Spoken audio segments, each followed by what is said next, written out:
Hello students, कैसे हैं आप सब? आई होप आप सब अच्छे होंगे। आईसीटी वर्चुअल क्लासरूम में आप सबका स्वागत है। मैं विकास। बच्चों, क्लास 11th का मैथ्स हम करेंगे और चैप्टर है आपका ट्रिग्नोमेट्रिक फंक्शंस, यानी त्रिकोणमितीय फलन।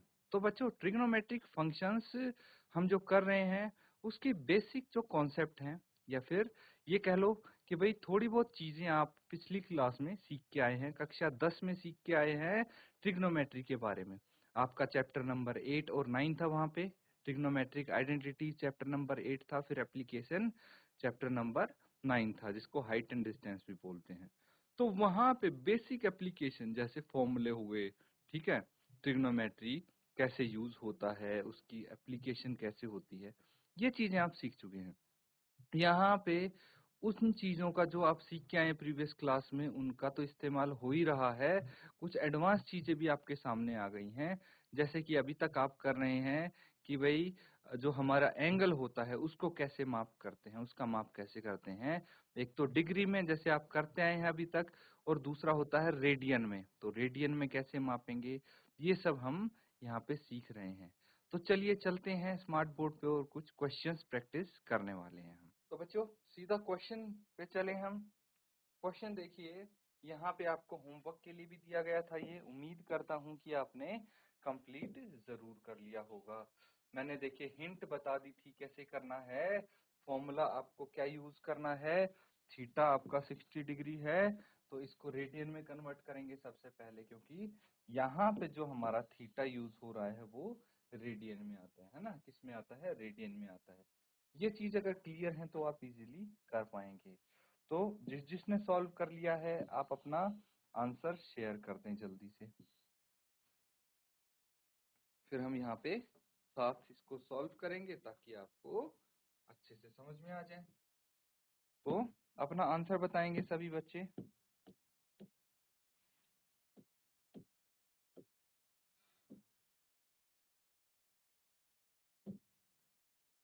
सबसे पहले जो जो चीज गिवन है वो लिख लीजिए। तो गिवन क्या क्या है, डायामीटर यानी व्यास, इसको हम बोलते हैं व्यास, या फिर डायामीटर जिसको डी से रिप्रेजेंट करते हैं, ये 40 सेंटीमीटर हो गया।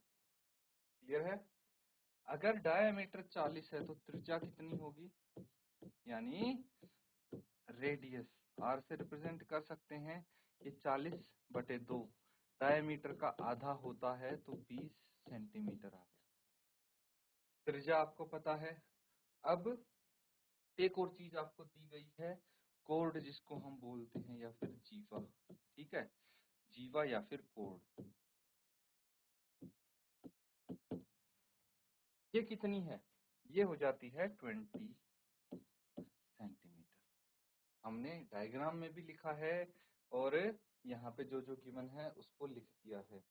अब देखिए हमें क्या चाहिए, हमें चाहिए length of minor arc.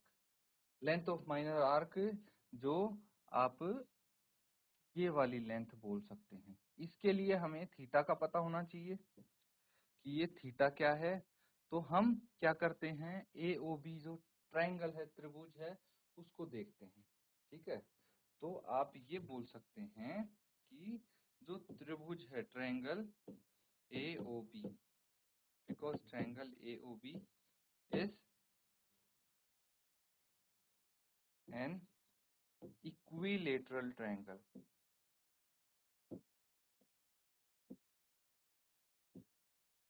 Equilateral triangle क्या होता है बच्चों, क्या कोई बता सकता है? इक्विलेटरल ट्रायंगल क्या होता है, यानी समबाहु त्रिभुज किसको बोलते हैं? इक्विलेटरल मतलब समबाहु त्रिभुज क्या होता है भाई? ऐसा त्रिभुज, ऐसा ट्रायंगल जिसकी तीनों भुजाएं समान हों। जैसे देखिए इस ट्रायंगल में तीनों भुजाएं इसकी 20 सेंटीमीटर हैं, इसीलिए ये इक्विलेटरल ट्रायंगल है।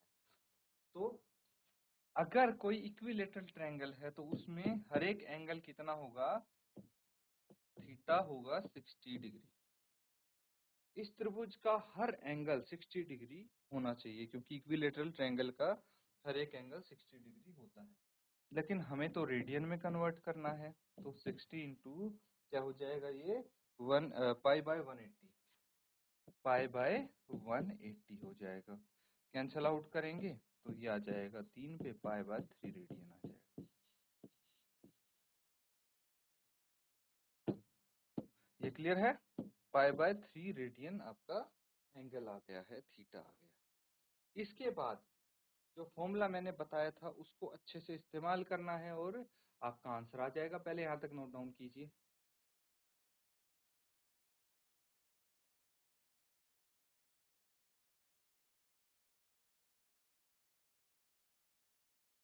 ठीक है बच्चों, आगे कंटिन्यू करेंगे। अब देखिए फॉर्मूला आपको पता है क्या होता है। Arc is equal to theta into, यानी थीटा क्या हो गया, एंगल, इंटू रेडियस। यही होता है। चाप बराबर है कोण गुणा त्रिज्या। तो जो चाप है उसको हम एल से रिप्रेजेंट करते हैं, एंगल को थीटा से, इसको आर से। ठीक है। अब एल कितना आ जाएगा हमारे पास, थीटा है, कितना है थीटा, थीटा हो गया बच्चों π/3 रेडियन आया था, लिख लीजिए, इंटू आर है हमारे पास 20, 20 है तो क्या आ जाएगा, ये आ जाएगा 20 पाई, 20 पाई बटे 3, 20 पाई बटे 3 सेंटीमीटर आप लिख सकते हैं। नोट डाउन कर लीजिए, ये आपका आंसर हो गया।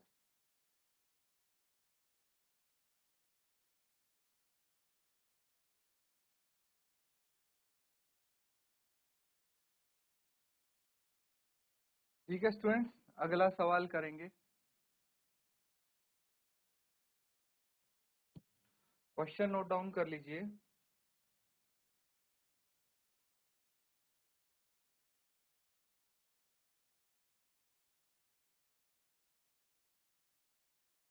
तो यहाँ पे क्वेश्चन है, in two circles arcs of the same length subtended angles 60 and 75 at the center, find the ratio of their radii। तो समझना, यहाँ पे दो सर्कल आपको दिए गए हैं, दो वृत्त आपको दिए गए हैं, और उन दोनों वृत्त में के सेंटर पे कुछ एंगल्स हैं 60 और 75 डिग्री के। कुछ इस तरह से एक एंगल, ये एक सर्कल ये हो गया और एक सर्कल ये हो गया। ठीक है। यहाँ पे अब इनके कुछ एंगल्स बने हुए हैं। जैसे इस सर्कल की बात करें तो यहाँ पे आपको 75 डिग्री का एंगल देखने को मिल सकता है। इस सर्कल की बात करें तो यहाँ पे 60 डिग्री का एंगल देखने को मिल सकता है। क्लियर है? ये चीज समझ गए? तो ये चीज आपको बोली गई है कि भाई इन द टू सर्कल, तो वृत्तों में भाई आर्क यानी चाप की जो लंबाई है वो इक्वल है, समान है, या फिर सेम बोल सकते हैं। लंबाई नहीं दी गई तो इसको आप एल मान सकते हैं, है कि नहीं? क्या मान सकते हैं? एल मान सकते हैं। या फिर आप L1 और L2 मानेंगे तो ये दोनों इक्वल होंगी, है ना। L is equal to L1 is equal to L2। भाई दोनों की चाप की लंबाई जो है सेम है सेंटर पे, सेंटर से। Find the ratio of their radii. तो जो इनकी त्रिज्या है, जैसे ये आर हो गया, इसको कैपिटल आर मान लेते हैं, इनका अनुपात आप बताएंगे कि अनुपात क्या होगा। ठीक है। तो इसके लिए सबसे पहले आपको लिखना पड़ेगा कि आर्क, आर्क यानी L is equal to L1 is equal to L2, ये इक्वल है। ठीक है। और उसके बाद थीटा 1, थीटा 1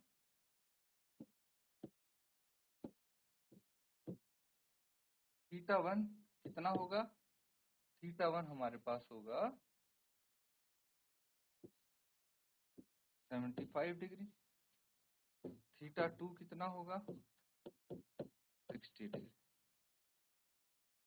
ये थीटा 1 और थीटा 2 हो जाएगा। क्लियर है? अब मुझे बताइए कि अगर अगर मैं फाइंड आउट करना चाहूँ, देखिए, और इनके लेट देयर रेडियस, रेडियस भी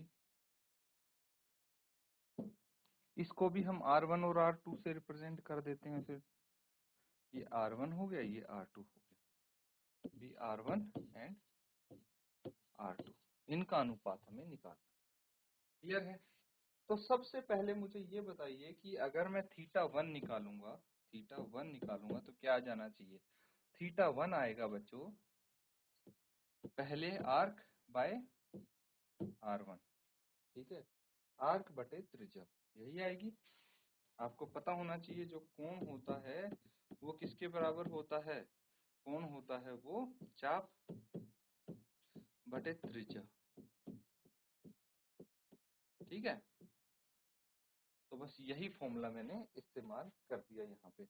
और अगर θ2 निकालेंगे हम, θ2 निकालेंगे तो L2 बाय R2 आ जाएगा। ये तो सिंपल है। तो अब हम क्या करेंगे? अब हम यहाँ से देखिए R1 को लेफ्ट हैंड साइड लेके जाइए एंड थीटा को राइट हैंड साइड ले आइए, तो ये इनकी प्लेसेस एक्सचेंज हो जाएंगी। R1 is equal to L1 by θ1, यही आएगा। R2 is equal to L2 by θ2, ये आ जाएगा। क्लियर है? तो इसके बाद इनका अनुपात निकाल लेंगे, बहुत इजीली निकल जाएगा। पहले यहाँ तक नोट डाउन कीजिए।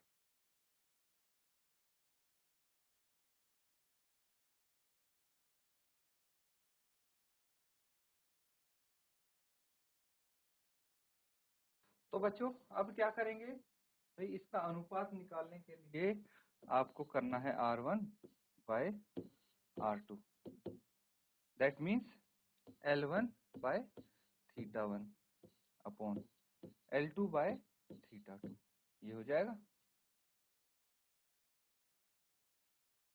है कि नहीं? इनका अनुपात निकाल सकते हैं हम कुछ इस प्रकार से।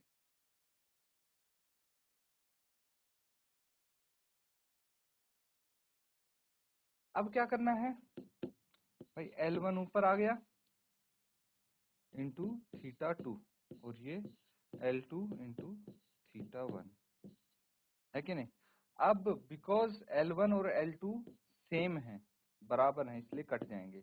θ2 हमारे पास कितना है? 60 डिग्री है और θ1 कितना है? 75 डिग्री है। कैंसल आउट कीजिए, 15 चौकी 60, 15 इंटू 5 75, 4:5 आ जाएगा।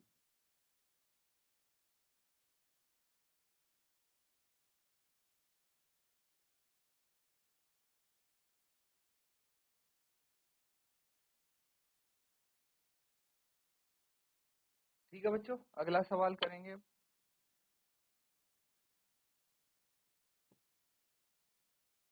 देखिए यहाँ पे आपको कुछ क्वेश्चन इस प्रकार से दिया गया है।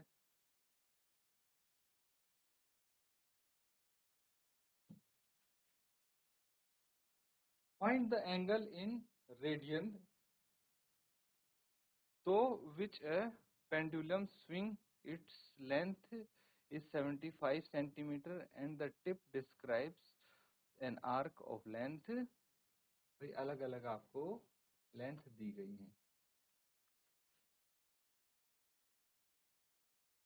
तो इसका बताइए कि क्या आंसर हो सकता है।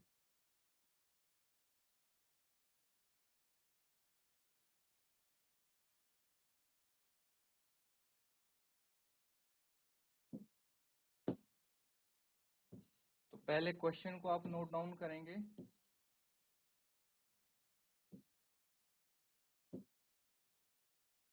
तो आपको क्या करना है? कौन फाइंड आउट करना है रेडियन में, वो भी ठीक है। थीटा बताना है रेडियन में, जिसके थ्रू क्या है, एक पेंडुलम स्विंग करता है। पेंडुलम पता है आपको क्या होता है? If its length is 75 centimetre, जो उसकी लंबाई है पेंडुलम की वो 75 सेंटीमीटर है, और जो टिप है वो डिस्क्राइब करता है आर्क ऑफ लेंथ, ठीक है, यानी उसकी चाप की लंबाई। तो ये कुछ इस तरह से आप मान सकते हैं कि ये एक, मान लीजिए, घड़ी है, ठीक है, ये एक क्लॉक है, और यहाँ पे एक पेंडुलम स्विंग हो रहा है, लटक रहा है। इसको पेंडुलम बोलते हैं। देखी होगी बच्चों आपने ऐसी घड़ी। ये क्या करती है पेंडुलम, एक बार जाती है राइट, एक बार जाती है लेफ्ट, है कि नहीं। तो इसका भी कुछ, इसकी कोई रेंज होती है कि नहीं। बस उसी रेंज तक ये जा सकती है, उससे ज्यादा नहीं जा सकती। ये चीज समझनी है। जो पेंडुलम की लंबाई है वो कितनी है, 75 सेंटीमीटर है। और एक चीज और, जो ये स्विंग कर रही है, ठीक है, ये बता रही है आर्क। क्या है, आर्क, जिसको हम एल बोल सकते हैं। तो इस चीज को समझिए और इसको, इसकी हेल्प से हम सॉल्व कर सकते हैं। अब देखिए, इसको सेंटर ऑफ सर्कल मान लेंगे हम, है ना। और अगर पूरा सर्कल बनाएंगे इसको सेंटर मान के, तो कुछ ऐसा हमारा सर्कल बन सकता है कि नहीं। ये सर्कल बन सकता है, वृत्त बन सकता है। तो हमें क्या करना है, ये एंगल बताना है, ये थीटा, थीटा जो भी है इसको फाइंड आउट करेंगे। क्लियर है।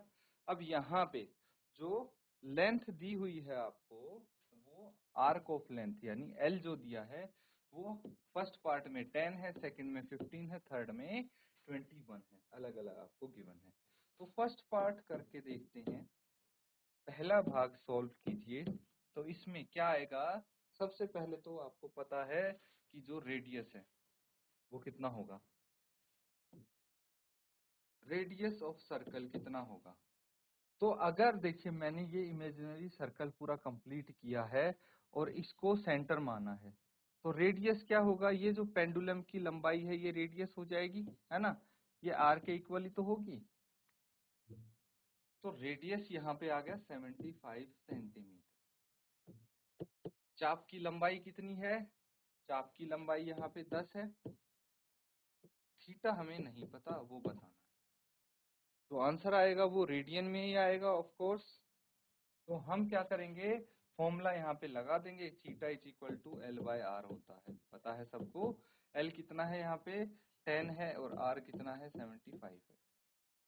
That's it. इसका कैंसिल आउट करेंगे, कैंसिल आउट करके 5 दूनी 10 और ये कितना आ गया 5 एकम 5, 5 इंटू 5 25, 2/15 रेडियन आ गया।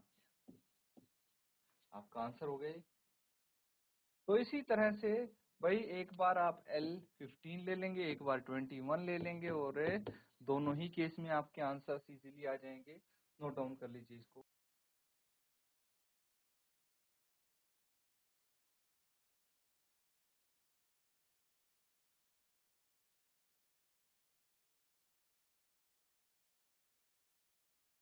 ठीक है स्टूडेंट्स, यहाँ तक आपका कंप्लीट हो गया है। फर्स्ट एक्सरसाइज भी इस चैप्टर की कंप्लीट हुई है हमारी।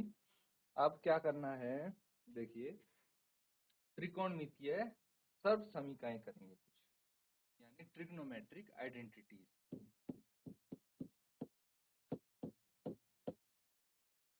त्रिकोणमितीय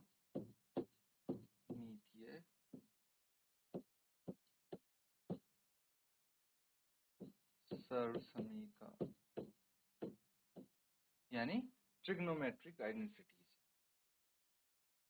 हम रिवाइज कर रहे हैं, प्रीवियस क्लास में कक्षा 10 में आप ये चीज समझ चुके हैं, कर चुके हैं। तो एक बार हम रिवाइज कर लेंगे इसको। फर्स्ट देखिए, जो पहली आइडेंटिटीज हैं वो क्या हो जाएंगी, ये हो जाएंगी बच्चों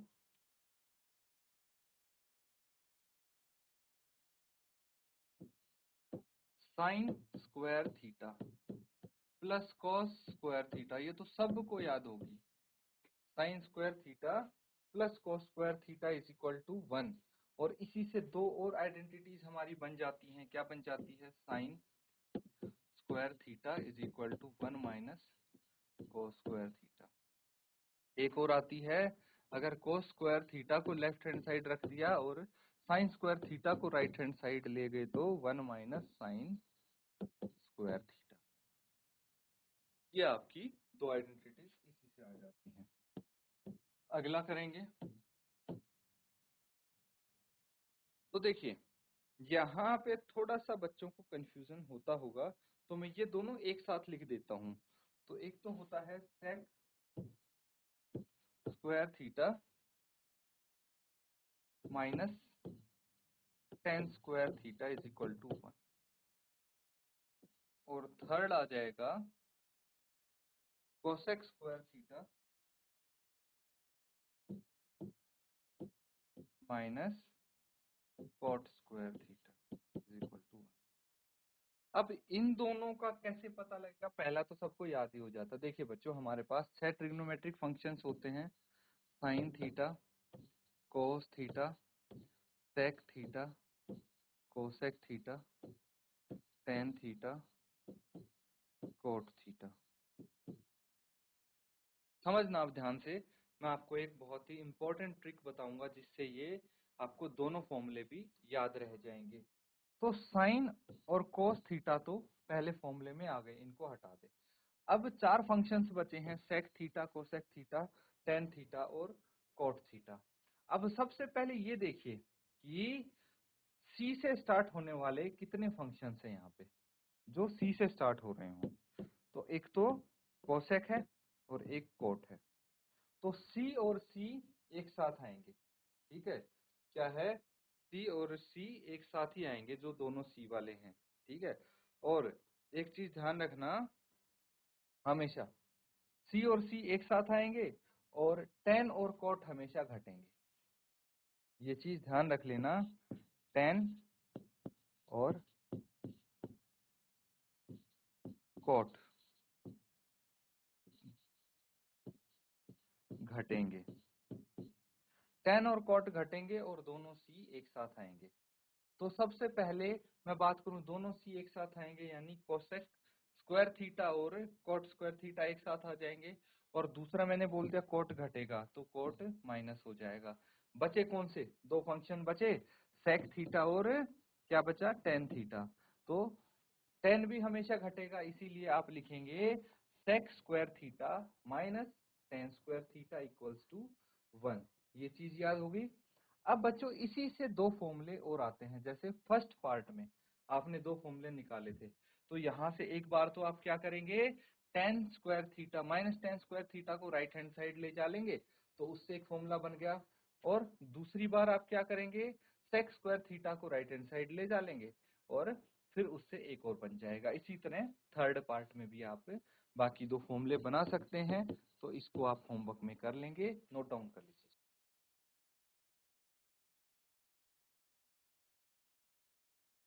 तो बच्चों यहाँ पे हमने जो क्वेश्चंस किए हैं, ठीक है, फर्स्ट एक्सरसाइज भी अपनी कंप्लीट कर ली है, अच्छे से प्रैक्टिस करना उनको। और कुछ आइडेंटिटीज हमने प्रीवियस क्लास की कक्षा 10 की आइडेंटिटीज को रिवाइज किया है, तो उनको अच्छे से आप रिवाइज करके आए। अगले सेशन में हम नया टॉपिक करेंगे, इसी का ट्रिग्नोमेट्रिक फंक्शंस का नया टॉपिक करने वाले हैं। तो इसी के साथ बच्चों आज का सेशन यहाँ पे हम एंड करते हैं। Thank you and have a nice day.